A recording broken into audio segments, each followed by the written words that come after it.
All right, thanks for tuning in to Eagles Brawl of the Brawl Network. However, you're listening, iHeartRadio, Spotify. Oh no, wait, we're live this time. However, you're listening, you're either on Facebook Live, you're on Twitch, you're on Periscope, wherever you're getting the live show right now. Twitch. We greatly appreciate you guys tuning in. Co-host Connor Miles here with all my co-hosts are in house for this live show. We got Tyler Stage up in here. We got Johnny Page up in here, guys. Are we excited? Are we pumped? Or are we like, woo, hoping for the best. Look, I just want to start the show off saying, and we're going to start off with this topic. Let's give Jordan Mailata a pass today.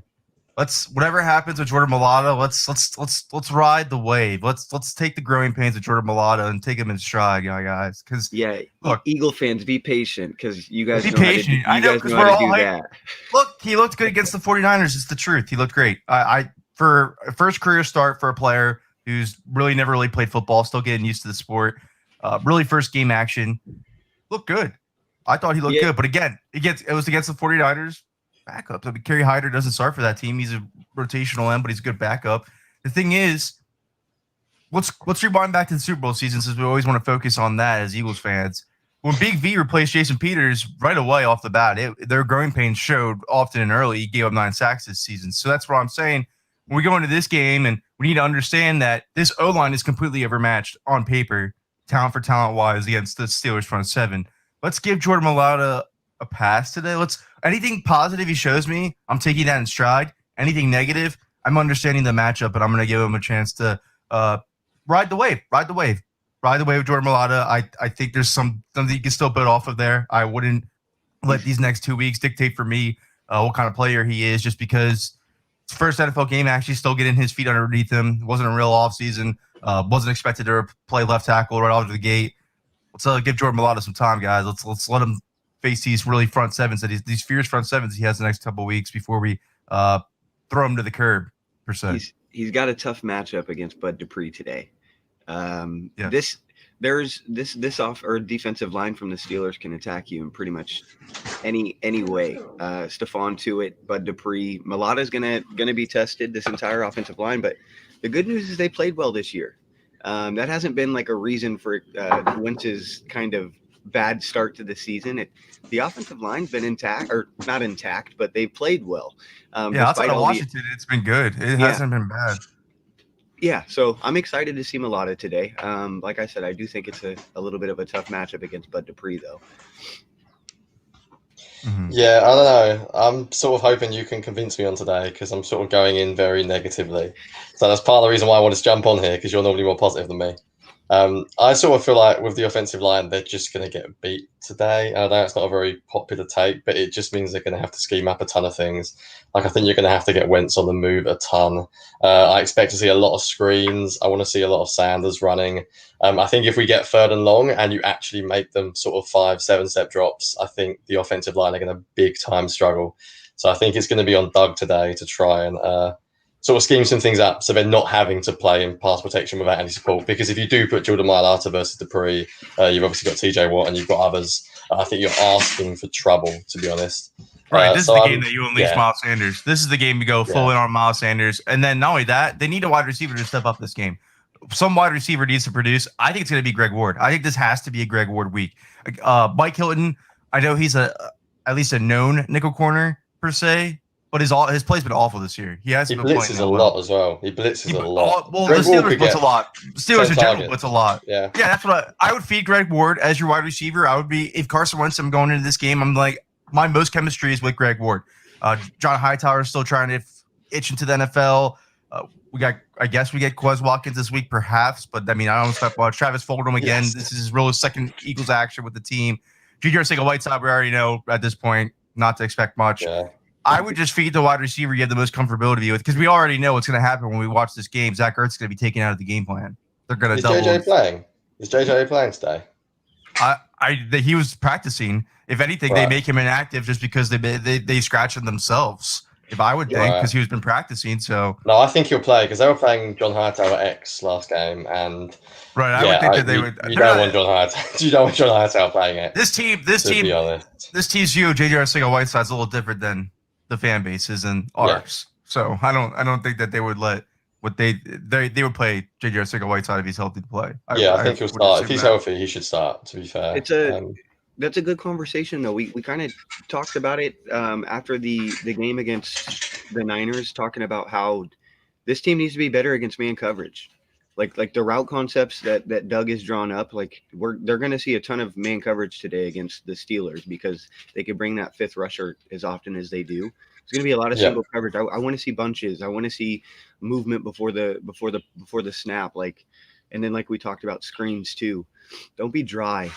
Don't just put Ertz to do that little delay before the snap move just to see if it's man, and then Wentz is staring at him the entire play. Get some creativity on third downs. Don't get in third longs. I do think we're going to see a similar game to the Bills and Bears last year. It's going to be very run heavy. Yeah. I think it's going to be defense, ball control. Don't turn the ball over. We can't have another Wentz game where he turns the ball over twice. He has to protect the ball. This is going to be a field position. It could get boring. It could. I could not agree with you more on the bunches and the stacks. At the end of the day, the receivers aren't good, but everyone knows the receivers aren't good. So teams are going to play man coverage. It's not really an excuse to not scheme things up. You can run stuff to get people open without them winning. You've seen the Patriots do it for years. I know they've obviously had some very good route runners, but you can get people open with your concepts, with the way you stack your receivers at the line. They're going to have to do it because they're not going to win by themselves. They're not going to win in isolation. And even watching a Thursday night game, you have a team like the Bears who have an Allen Robinson, Anthony Miller. There's some skill positions out there. They're still running rubs. They're still running wheel routes with Cordell Patterson. They're using it with Montgomery. There's still creativity there. You have Miles Sanders. We've talked about it. How many times we haven't seen many wheel routes from Miles Sanders? They got to be able to attack vertically somehow. And if there's any running back to do it, it's him. Mm-hmm.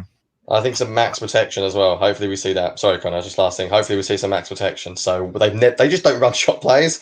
We just don't. I think they ran one or two. But when I say a shot play, it depends how you define it. I don't mean a guy running down the field deep, because quite often they're just decoy routes. I mean send two guys, leave everyone into block, leave Sanders into block, leave Ertz into block, and literally run Hightower and Watkins. Run one on a deep over, the other one on a deep cross. Just send those two. Yes. And then leave everyone in to protect. I want two men running around. And it's either you throw it away or you go deep.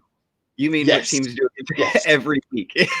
Literally. Just max protect and throw it. Just throw it. Because we can't dink and dunk the whole game. You need some big play at some point. That's my one criticism of Doug, is I don't think he really... Last year, I excused it because no one could run down the field. This year, whatever you think of Hightower and Watkins, they can run. Whatever you think of them, they can run downfield. So you might as well just run one or two shot plays. Worst case scenario is you throw it 10 yards out of bounds. It's as long as you don't take a sack, you don't force it and don't get picked, it's fine. It's no more high risk than any other play. You've got loads of protection, so you give your offensive line some help. I think because today we could fall behind. Against the Niners, we were sort of always there or thereabouts. We could find ourselves 10-0 down early if things go badly wrong, and then you're going to have to score quickly. So I want to see a shot play today, at least one, please. Just give me one. I agree. John Hightower's been playing for a couple of weeks now. I think he's finally getting into it. I mean, Tyler and I hit on last week. He played Willem Jackson pretty well. Came up clutch on that fourth down slant this past Sunday. Take a shot to him. He has to be getting adjusted to the NFL right now. That's what he was doing at Boise State routinely. I know Quez Watkins. I don't really know how much we're going to see of Quez Watkins today, to be quite honest with you guys. I don't think that's a legit option. But John Hightower, though, yes. I'm taking that shot to John Hightower all day long. But the thing is, and I think it goes into the creativity as well, but it also goes into the lack of talent at the receiver position. The Steelers did score 18 last week to a team that was losing. Their two biggest pass rushers were out, and their number one corner was out. This week, you're playing I think, in my opinion, a top three defense through and through, a top three defense. Are a lot of these plays going to be there today? I mean, I would attack the short screen game. I would attack the slants. I would attack anything to neutralize this defensive line, because this front seven's going to attack you. They blitz 50% of their plays every other play. I would get the ball out as quick as you can, slow these guys down, get them tired, and then take those deep shots, and then open up. But you still have to take them. You still have to take them. Because if you don't take them. Yeah, and also that's why you go max protect. Like, you see him every week. You can go max protection. Like, we don't do it very often, but you can. You can leave Sanders in. You can leave Ertz in, which isn't popular, or just send Ertz out on a little crossing route as a check down. But you're going to have to help this offensive line because they're not going to win just standing up there and block. Yeah. The Eagles also put a lot of good plays on film last week as far as like getting Wentz out of the pocket. Like, that was the first game last week where it almost felt like Peterson had an idea before the game on how to attack a defense, even when it was, because they did get in some second and third and longs that were unfavorable, but it still seemed like he was, I guess, calling a little bit more confidently. And I think we'll see that again. It was a good, at least I agree though, 18 points isn't enough against that type of defense, but with how much confidence they were lacking, they just tied the Bengals, just put something out there.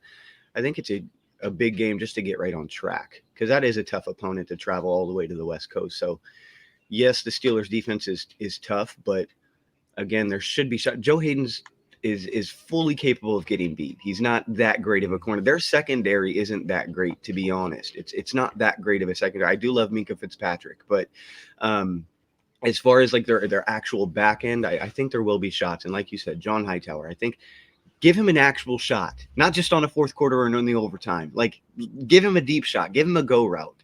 It would be, I've been waiting for that to happen ever since week 1, because it seems like he does have a step every once in a while. And then all of a sudden, Wentz takes a shot to Fulgham. It's like, why aren't we giving a shot to Hightower too? But yeah, I don't know. I'm excited, man. I don't know, man. I'm not like Johnny said when he came in here. I'm not reeking with confidence. But here's the thing: if Carson Wentz is feeling himself like he started to that end of that after that interception, I hope it rolls into this week. That's all we need, is it to roll into this week. As soon as he gets in that rhythm and starts feeling himself, have a hell of a game. He has to. This has to be the Carson Wentz game, but this also has to be somebody else other than Carson Wentz stepping up on offense game, and it has to be Greg Ward. Say it through and through. And not only that, just to give a little hit, if you didn't listen to the quick hits last night, he is my Eagles sleeper DFS pick of the week, fantasy pick of the week. He's in mine too. Mike Hilton averages every route against Mike Hilton this season. He's been giving up 0.48 fantasy points every route. Hilton is a cool hybrid nickel, but he's not that great in coverage either. He's a good blitzer. That's what Johnny said. That was a great point. Yeah, he's a great blitzer. They do great blitzer. I think their secondary is beatable too, but I think Joe Hayden and Michael Fitzpatrick are really great. Like, they're really good players though. But I do think there's Terrell Edmonds is their Nate Gary pretty much on Pittsburgh. Sorry, there's no disrespect. I think Hayden's career kind of He is beatable. He is beatable though. Yes, he is beatable. I think John Hightower. Yeah, I would love. You're not lined up Michael Fitzpatrick at least. Jeez. I would love to have Michael Fitzpatrick, but look, I would just have to find a way to make sure we don't get T.J. Watt, Bud Dupree.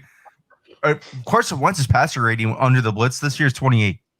Yeah, like this is it's not that great. And the Steelers, being a team that is number one in the blitzes every other play, is going to take advantage of that, knowing that Carson Wentz is struggling this year, especially against the blitz and a makeshift offensive line. Look, I think right now Matt Pryor is such a liability on this offensive line. I was always on the train of, why are they starting Nate Herbig? Why is it not Matt Pryor? Matt Pryor ended the season for you. And the more you watch Matt Pryor when he's on the field this year, the more you're starting to be like, okay, this is why Matt Pryor was not on the field to start out with. The Steelers are going to attack that. But the huge thing is, for the Eagles today, for the keys to victory that I had, is the defensive line has to continue the streak that they're on. This Steelers offensive line is not as good as it used to be. Mike Munchak is gone. He's in Denver. That was their Jeff Stoutland of that team. Their right tackle, Zach Banner, is out for the season. They're filling in with their second string right tackle right now. He's not that good. David Castro is still coming back from injury. This offensive line is very, very beatable. Ben can't create like he used to. Like, he can't move. He can't move out of the pocket. He's a statue in the pocket. He's a sitting duck. Like everybody was talking about. Javon Hargrave. Yeah, this is a beautiful match. Javon Hargrave starting to hit his stride. He knows this team well. He knows the offensive line well. He knows which each one of them like to do on the line. He can give that information to Fletcher Cox, Blake Jackson, Brandon Graham, Josh Sweat, all those guys. If this defensive line can continue what they're dominating like they've been doing and get Ben Roethlisberger to turn the ball over, get like he usually does, where he's prone to fumbles, he's prone to stupid interceptions, prone to accuracy issues. If they can get that to happen, they win this game. That's how they win this game. This defensive line has to dominate this game through Carson Wentz needs to play slightly better than he did against San Francisco, because I don't think he has to play incredibly better than that for them to win. But I would also like to see, like I said, Greg Ward step up. That's my main keys to victory right there. You also got. I'm gonna welcome our guy to the stream real quick so he can give his life speech in a second. We'll let Tyler hit his thing, but I need to invite our guy to the stream. Let's introduce Giovanni Hamilton, our co-host with Philly Sports with Giovanni. Giovanni, what's going on? I feel like you're too famous for us to be in here. I mean, you're interviewing Chris Long, Kyle Brandt, having the best podcast out right now. What's it feel like, man? That's why I wanted to ask you. What's it feel like?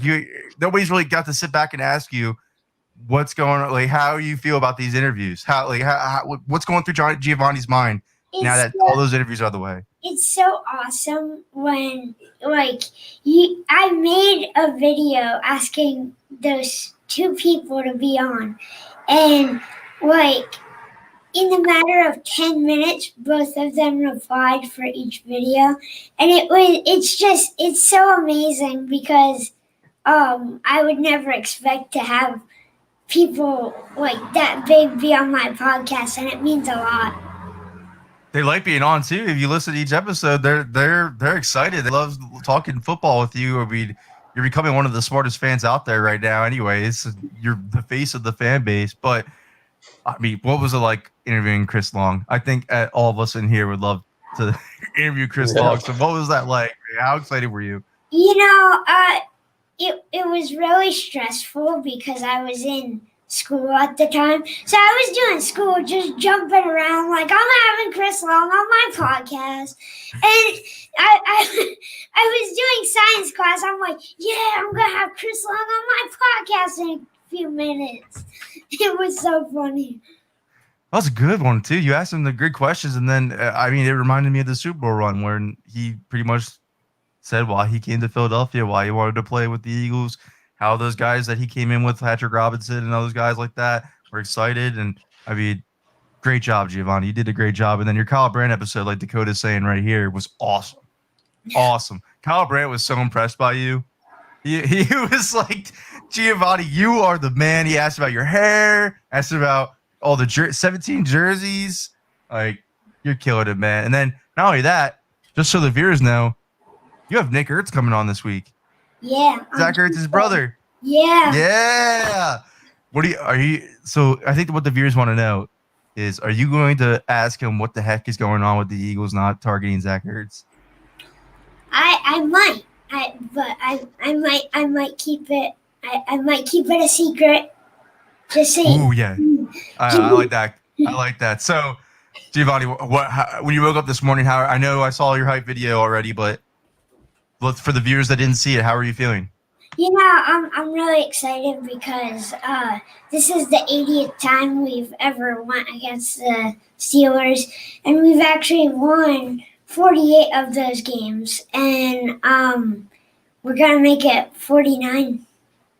All right, there you go. Look, wow, dropping the facts that we didn't even have. You were such a great addition to the show. Well, I'm gonna have to ask you for your autograph soon. I think we're all gonna have to ask you for your autograph soon. Famous hot podcast host Giovanni Hamilton, can you please sign this photo of me? Who's winning today? What's the scoreboard? What's the score today? I've thought about it. My score was 10-13, Ooh. but I thought about it a little bit more, and I think it's gonna be 9-21. 21-9. Wow, you did the Eagles win convincingly. And all of the Steelers' points are going to be for field goals. I love it. Oh, I like it. I like it. So, do you have a hype speech ready to go that you're ready to give the whole entire stream? Got the viewers listening right now. You ready to get them hype? I'm ready to get hype. I need some hype. Hype me up, Giovanni. Yeah. All right. So, guys, today we're going against Pittsburgh. It's the Battle of PA, and I'm so excited. It's gonna be a good game to watch. A lot of people are scared, which I don't really get. I'm not very scared of it. I've been scared of the 49ers like last week, and we beat them.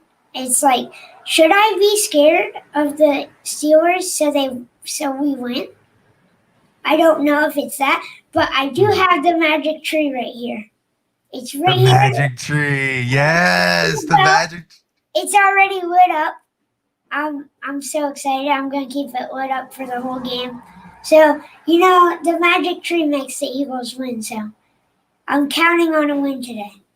That's true. And we are working on getting you some magic tree gear, some shirts made from Eagles Brawl Shop to get the magic tree shirts out there because I need one.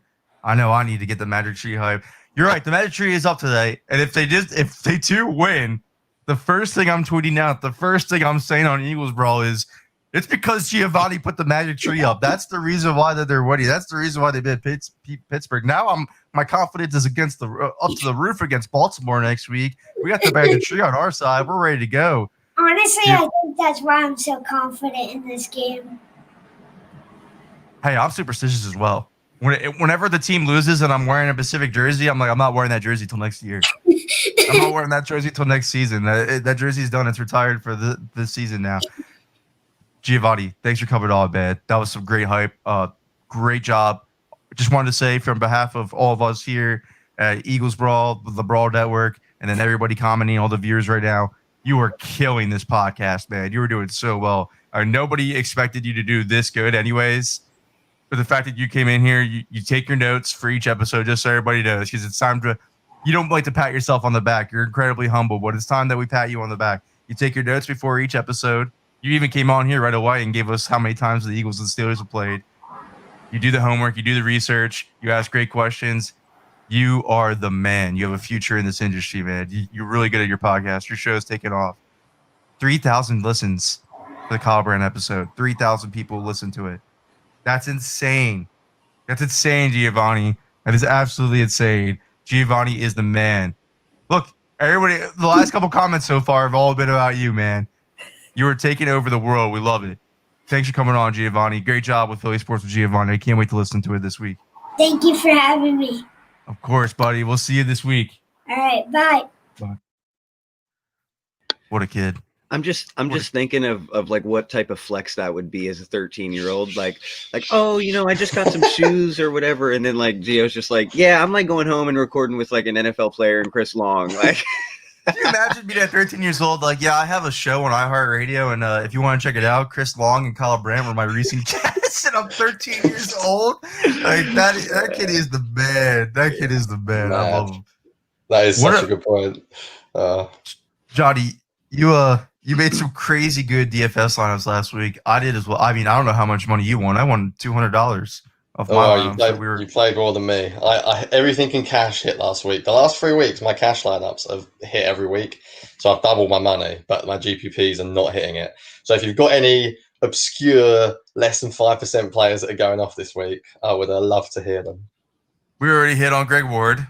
I think Greg Ward is going to have a good week. I don't know how many people are going to play him, though. I think people are going to take advantage of the matchup.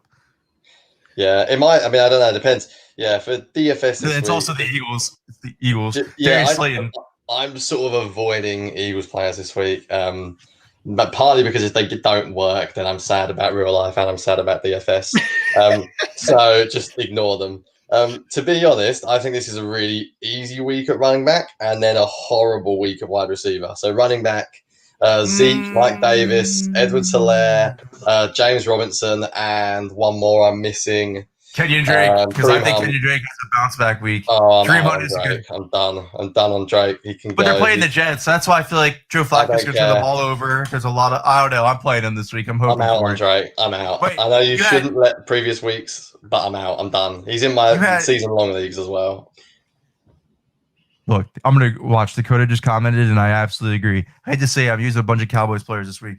Lamb is one of the best plays that you could possibly play this week because he's playing Darnell Holmes in the slot versus the Giants, who hasn't been particularly great. He's still a rookie, still learning curve. But I think CeeDee Lamb, who again is leading the NFL in slot receiving yards, will eat in that position against Darnell Holmes. And then Dakota thinks that Chase Edmonds is going to take Kenyon Drake's starting role. Wow. He's not. I think he's miles away. I don't think he's miles away. Drake's not playing well.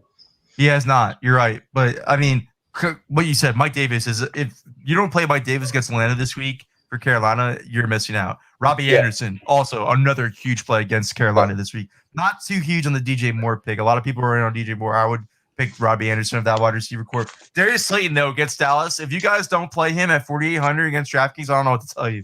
I know he's been inconsistent. I know Giants offense, but dude, come on. Historically worst secondary in the NFL. Can Daniel Jones Historically actually bad. play football though? Because I thought he could, and I'm not sure if Daniel This- Jones is any good. I- I thought he I was. think- I don't know. I think this Cowboys secondary can make you look like you can play football. That's That's how fair. bad it is. They are historically bad. Deontay Johnson's another good one. I don't this know. week I don't against know us. though, because I think he's going to line up against Darius Slay the most. You think he's gonna get Slay this week? I think I he's think he Juju. is. He follows Juju. They like to put Juju majority in the slot now lately. Yeah, I don't know what's I don't know if happening I don't know if the Eagles will put Slay a lot in the slot. I don't know if the Eagles want to specifically shadow Juju. I think they would. Deontay Johnson's really good. A lot I of have a people don't bad give him a lot of feeling credit. that Juju might kill us in the slot today.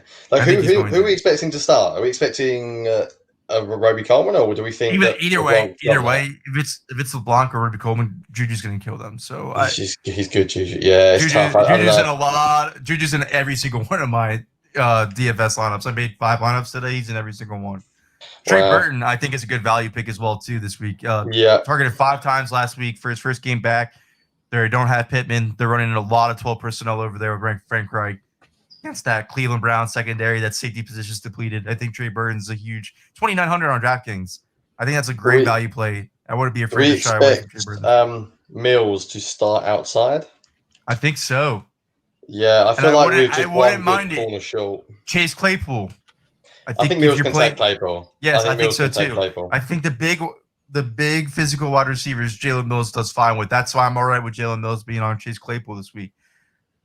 Let me see who else I got in the lineups. I do have Clyde Edwards-Helaire. I think that's a must play, to be honest with you. Yeah, easy. Edwards-Helaire is way too cheap. If you're playing cash CeeDee Lamb. and you're not playing Davis and Edwards-Helaire, Eric you're doing it wrong. Ebron. I'm targeting your Eric Ebron because I'm targeting your Ebron. Dakota asked, what about Evan Ingram? I think Evan Ingram's a good play this week as well. The Cowboys have no safeties. Their linebackers are playing awful. Jalen Smith's playing awful. Evan Ingram's a good play. It's just, again, what Johnny said earlier, Daniel Jones. He's just been so off this year. It really depends on him, but I think Darius Slayton is just going to get so open that it's going to be hard for Daniel Jones to miss him. That's why I just think it's going to happen this week. The secondary's playing that awful in Dallas.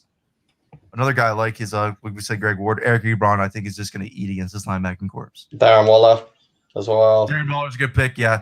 Chiefs Kittle, are going to be up. They're going to throw the ball all I day see long. with the way that the tight end is scripted this week on DraftKings, with the salary wise, I thought that you could really just buy low at tight end and be fine this week, and then go hard. Because like you said, I'm probably not going to pay up for Kittle and Kell. No, I'm not. I don't even. Waller is affordable, but other than that, I don't think I'm going to. Because you're right, you have to put good wide receivers in. You have to put in high volume wide receivers in this week, and I think CeeDee Lamb, Robbie Anderson, Juju are probably your safest big of wide receivers, and those all guys all cost a very reasonable price. Logan Thomas tight end 1 this week, to be honest. No, I don't know about that. Kyle Allen's out there. Washington benching Dwayne Haskins for Kyle Allen already. The rumor is they benched Dwayne because he bragged about his stats against Baltimore. No way. I saw that. Yeah, that's what that's what I read, is that he bragged about his stats in the locker room about the loss against Baltimore, so they benched him because of it. Weak. No way. They're a mess. They're a mess. I'm not gonna lie to you, they'll be lucky to get Kyle Allen to produce Dwayne Haskins stats against Baltimore, like at any point this season, even against Dallas's defense. They'd be lucky. What's the point? What is the point of benching Haskins? Unless he's That's the so thing. bad. I think he's bad anyway.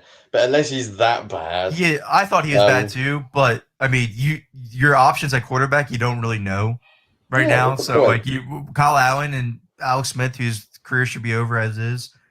I'm not going to bench my developing quarterback who really only had 1 year of college football to replace him yet. But not only that, Ron Rivera seemed like he was in on Tua. Like he seemed like he liked Tua at the draft, and they went Chase Young, which I completely understand. Chase Young's a great, phenomenal player. But if they don't get in a position to get a Trevor Lawrence or Justin Fields out of this benching, they screwed up so bad. If they don't get in a position to get one of these top quarterbacks now that they benched Dwayne Haskins, it's over with Haskins.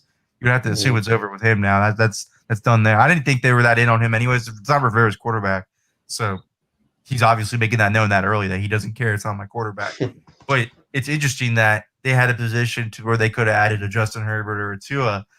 If they weren't, they could have used the excuse of my coach didn't draft this quarterback. This isn't his quarterback. They could have done the Josh Rosen move where Arizona goes in next year, has a new head coach, drafts a quarterback, trades Rosen. They could have done that. They didn't. So that could be a franchise-altering move. Again, it's Washington. We shouldn't be that surprised.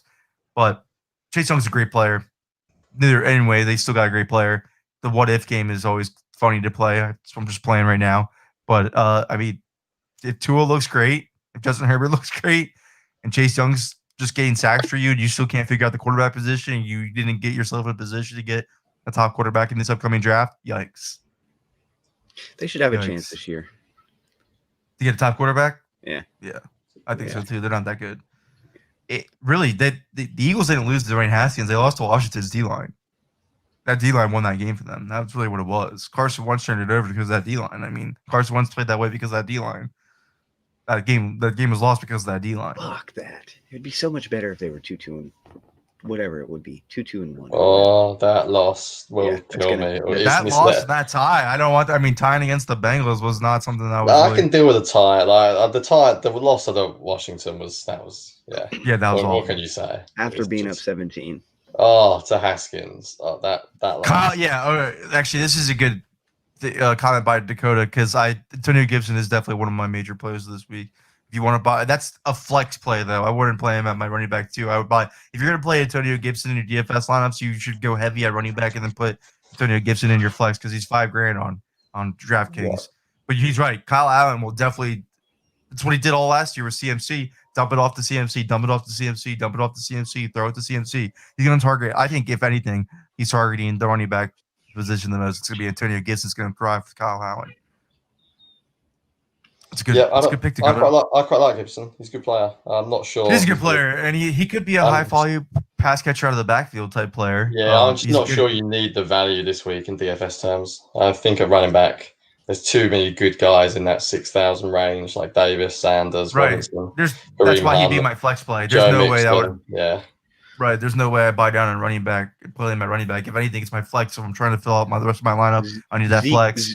Zeke is in every lineup of mine. I think that he has a huge week.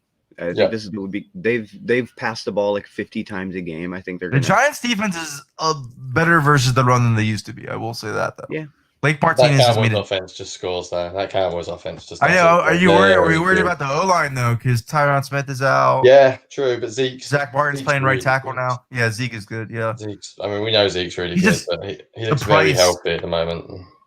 The price for Zeke and the issues in Dallas's offensive line right now is probably why I'm apprehensive. But yeah, I mean, he's a safe play. He's gonna. I don't know if he's gonna hit $9,000 value per se, but he's gonna hit some sort of value. So at least up You're to wrong.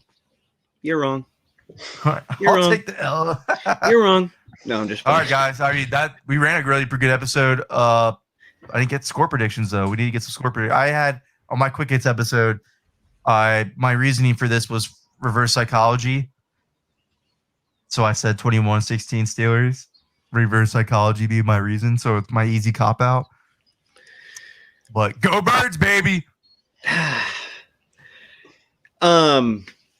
got 24-16 Birds.